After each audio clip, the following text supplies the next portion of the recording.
Okay, I was wondering, like, why did I lose stuff? It's just the money.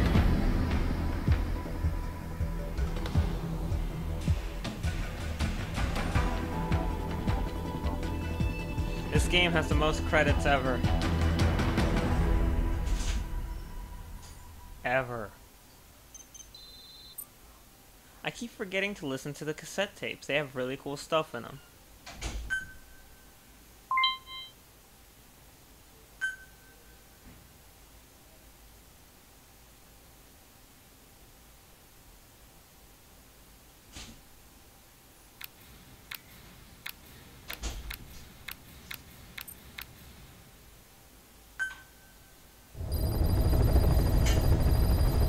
Mission list updated. Boss, I know you haven't been back long, but I prepared a list of missions for you.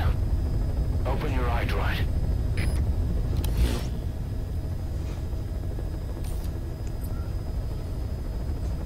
Please select a mission. I've taken the job offers Diamond Dogs has received and made a list of those I want you to consider. Which ones you accept is your call.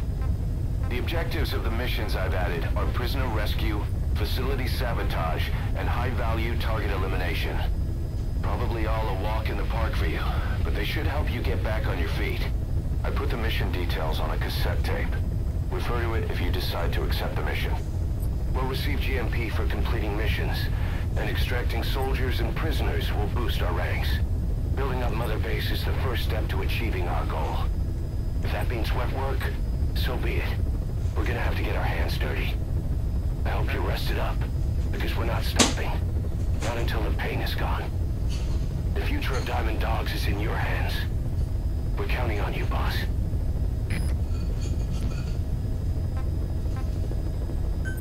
"25 cassette tapes."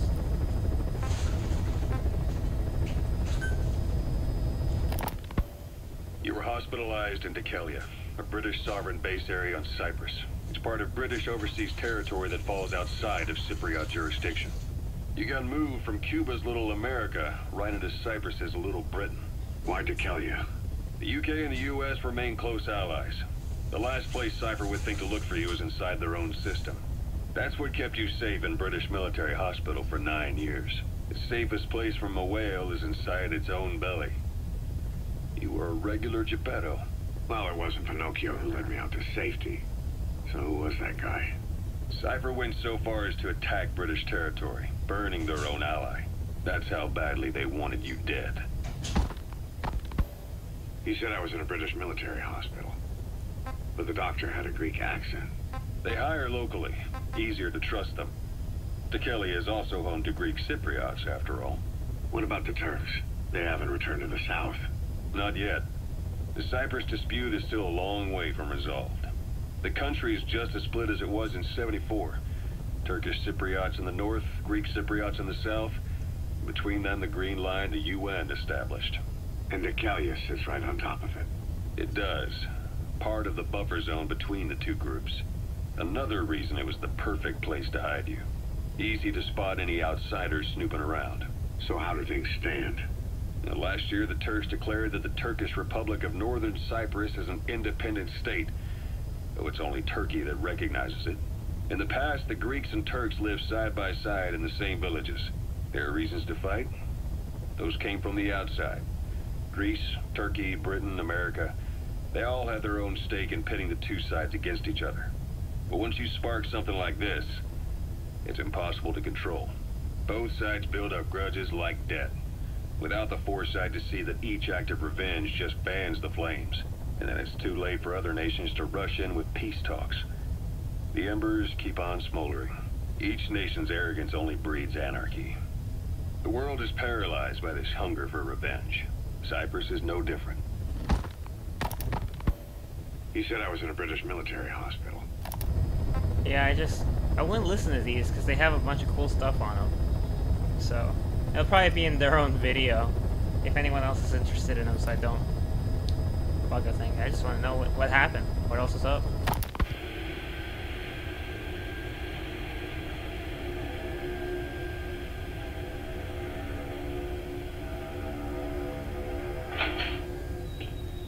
You're up.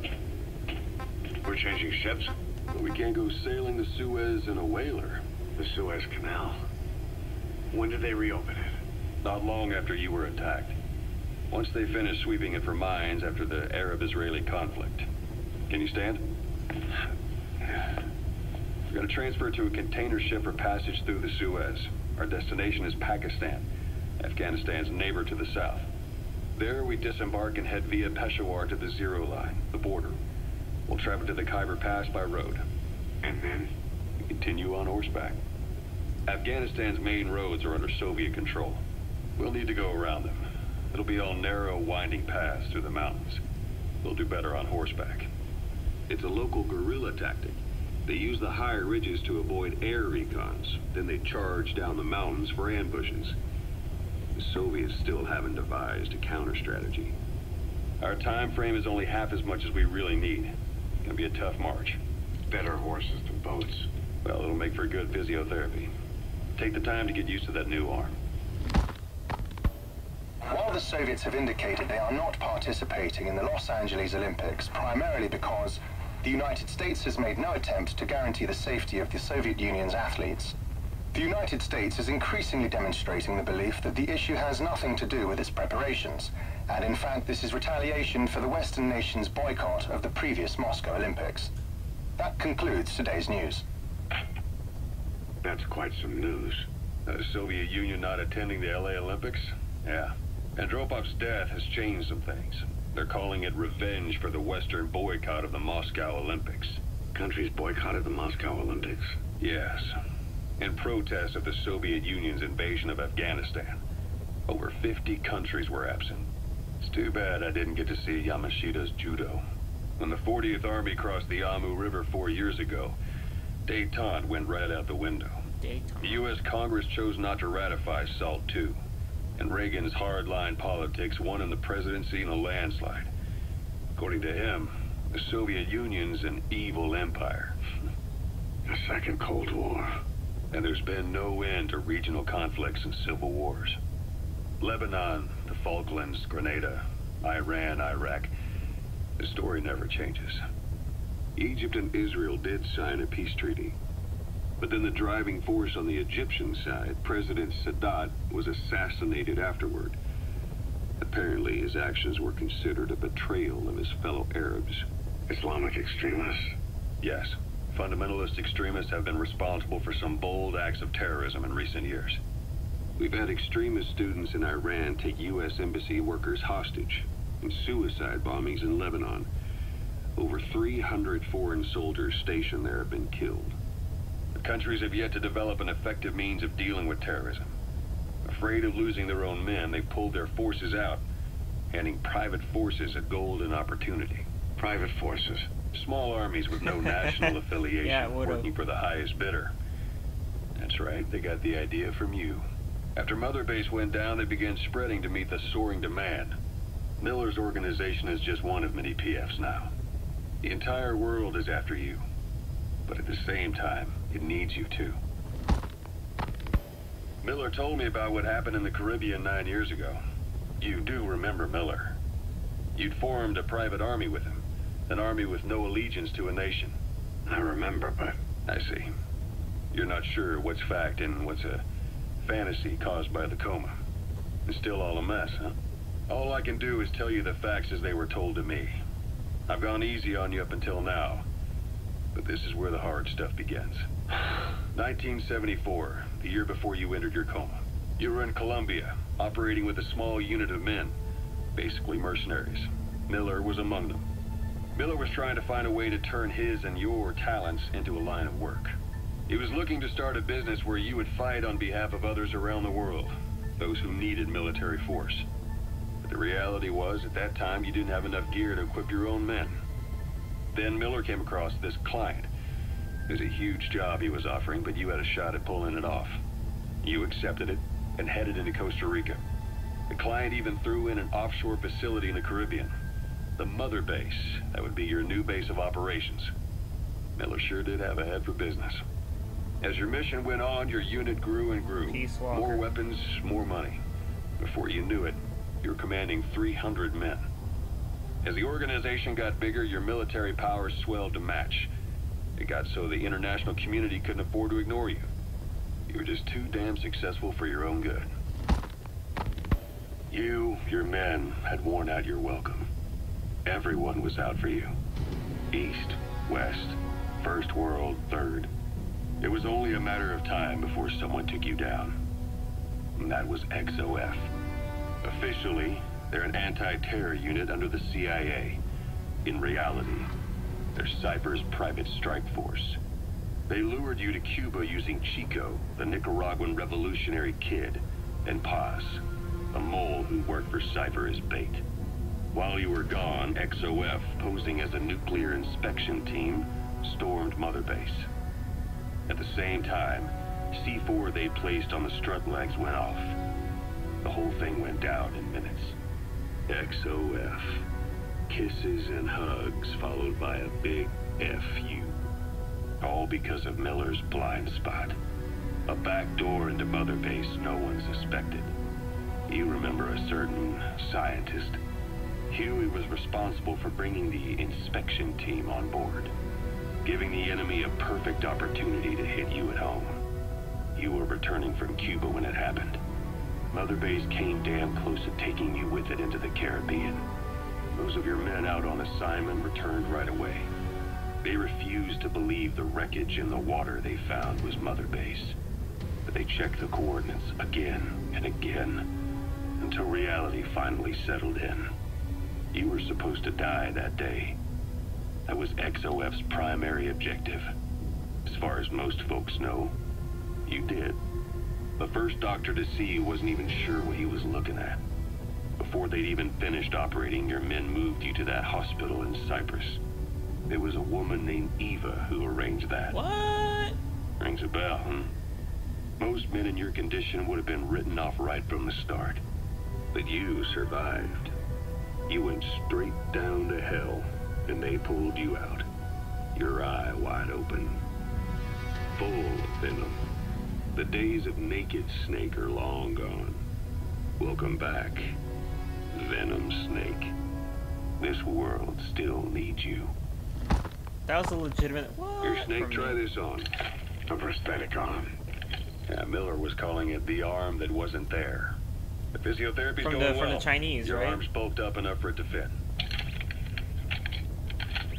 There. Perfect. A little time with it, and it'll work better than the real thing. What do you think? Huh. I can still feel my real arm. Well, you better get used to this one quick. You have any pain? Every now and then. Where? My fingertips. My left fingertips. Sounds like phantom pain.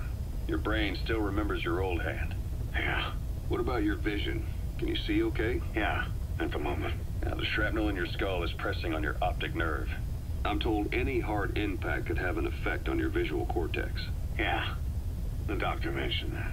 Your brain might process visual information incorrectly. In other words, you could have hallucinations. You might see things that aren't there, or not see things as they really are. You experienced any of that? I think so. When? Right after I wake up. Colors look faded. Colors, huh? Well, that's not a major concern in and of itself, but it could mean the difference between life and death in the field. You'll need to watch out for that. I will. All right. You should continue your physio. We'll be arriving soon. It's the last chance you'll get. Do you want me to play another tape or go on to the next mission? Either way, it's fine with me.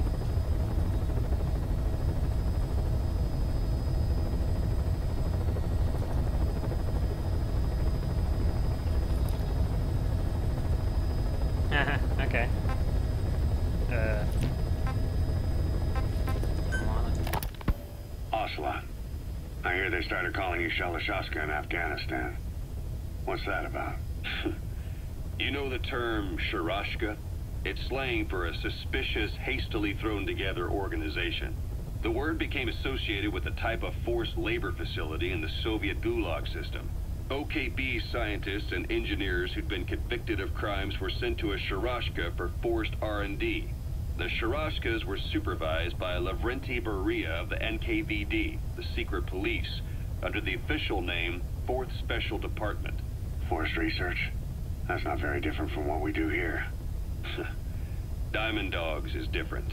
Everyone here believes in you. Regardless of where they came from or why they're here, they revere you. And they're fighting because it was their choice. And if it wasn't, they'd leave? Who knows? That's our reality here, whether it's real or not. If there's another truth, I don't want to know it. All that matters is that's the concept that's taken shape in their heads. The traces of a group ideology, our superstructure, to put it in Marxist terms. All right. Go on. Right. So anyway, at some point the enemy started calling me Sharashka. This was after the war in Afghanistan broke out. While I was keeping an eye on you in that hospital, I was also heading up interrogations here. The men I broke gave up their comrades and families, everything they wanted to protect them most. No real cause for it. I just let myself get caught up in the old Russian pride. And suddenly I received the honor of becoming Special Interrogation Advisor to the forced labor camps. But the more men I interrogated, the more people saw me as just that, the interrogator. It helped cover my real objective of keeping you safe. You went that far for me? Far enough to keep you alive. I ended up being pretty well known among the Afghan guerrillas. Some of them would have seen me on the battlefield. And that's how I got the second half of the name. Shashka. It's a sword. A type of saber from the Caucasus. Russian dragoons and Cossacks carried them into battle. Now the Russian Empire had a general by the name of Fyodor Arturovich Keller. That's a name. His bravery earned him the nickname Russia's greatest Shashka. Someone must have known about that, because somewhere along the line, Shashka got stuck on the end of Sharashka. The guerrillas were using the name amongst themselves. By the time I got to hearing about it, pronunciation had wound up as Shalashashka. So half gulag, half hero sword. It was a perfect fit. But you see how rumors and ideas about people can get out of hand fast. Once you create a character and put it out there in public mind, it warps and twists with every baseless rumor. And before you know it, all people see are phantoms. In my case, it works out just fine. I'm plenty used to working under aliases. Oh yeah, you definitely are. These things are really cool. I just finished out Ocelot's briefing. Might as well. So SALT II still hasn't gone into effect. That treaty was drawn up to limit not just the size of the U.S. and Soviet Union's nuclear arsenals, but also their delivery systems. The whole deal. Just when we thought all those years of negotiations had paid off, somebody decides to invade Afghanistan. The timing couldn't have been worse. The president was in the middle of the SALT II talks back then. You mean while you were busy trying to stop Peace Walker? I heard. President Ford was meeting with the General Secretary in Vladivostok. In his absence, the political brass in America detected what they didn't realize was false nuclear launch data from Peace Walker, and were on the verge of ordering a retaliatory nuclear strike. Coleman's big idea? Humans are incapable of destroying themselves. Turns out he never knew what humans are capable of. If that AI, I mean, the boss, hadn't found a way to stop the fake data transmission, they probably would have gone ahead with the launch. Deterrence was revealed as the pipe dream it was. All thanks to you. And her. The U.S.-Soviet talks looked set to fall through. What happened in Nicaragua no doubt helped trigger a change of heart. But in the end... The time's to find the politics. When you've grabbed their tail, they turn and bite your hand. I first met you 20 years ago now. The place was Selenouyarsk in the Soviet Union. We were enemies. I was with the GRU. You were still fighting for America. 1964. Operation Snake Eater. Its objective? The assassination of the legendary soldier known as the Boss. When you returned home successful, they awarded you the title Big Boss. Your CO, Zero, sought to carry on the boss's will by covertly establishing his own organization. You knew the original members from Operation Snake Eater. From America, there was David O, or as he was to you, Major Zero. Donald Anderson, aka Sigint, Dr. Clark, who went by paramedic during the operation, and the fourth, you. From China, there was Eva. And me, Ocelot, from the Soviet Union. 6 in total. To us, government notions of friend and foe were meaningless. As were East and West, we joined forces by our will alone. Our objective was to fulfill the boss's dying wish, to make the world one. And to do it, Zero used the Philosopher's Legacy, the secret war fund you obtained during Operation Snake Eater. This organization would go on to become Cypher. I, on the other hand, was left with a problem. You only recovered half of the legacy. I had to locate the other half myself. When I found the funds, I passed them on to Zero, just as you wanted. I still trusted him in those days. We thought what he was doing was the boss's will, until he started that one project. Les enfants terribles, Zero called it. You parted ways, as did Eva, leaving only Anderson and Clark still with him. I maintained limited contact, although truth be told, we were just keeping tabs on one another. The reason was always you. After you returned to the Army and created Foxhound, you left America. For a time, even I'd lost track of you. I'd imagine Zero did too. You always were the best when it came to hide and seek. Okay, so Zero's real name is David O? Huh. That's cool. It's all cool. Zero created Cypher, an information network to tap into every corner of the globe. Woven together, Cypher's arteries make the world just one big organism. And that's not all. It also monitors the thorn in Zero's side. That's you, tracking your coordinates wherever you might go. The further you strayed from your roots, the larger Zero became. It's as if he was trying to close the gap between you. But before long, he disappeared from public life. Only a few people had direct contact with him. For a time, I was one of them. Then a year after you fell into your coma, he slipped out of sight entirely. Since then, nothing. No photos, no recordings, not even a reliable rumor as to his whereabouts. I tried every method I could think of, but Zero was gone. Freed of his control, his creation, his power continued to grow. Cypher is a great beast, and Zero was its spine. But even without him, it's endured, evolved. But now its body is rotting, riddled with parasites. Parasites like the ones who attacked you 9 years ago in the Caribbean, and then at the hospital. Cypher's Black Ops unit, XOF.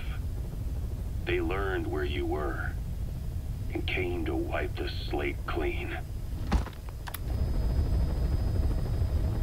Jeez, this is heavy. This is the kind of stuff that I would imagine. Because clearly all of this was Ocelot telling it to Snake while they were en route from Cyprus to Afghanistan to rescue Miller. So, in any other situation, instead of the map, where you saw the images, it would have been like an actual cutscene of them on the boat and all this talking happening. Instead, they took it out and put it aside, but it's like the same feel of the freakishly long Metal Gear cutscenes. That was one other thing I didn't know about Peace Walker, that there was an AI in Peace Walker based off of the boss that acts almost entirely like her.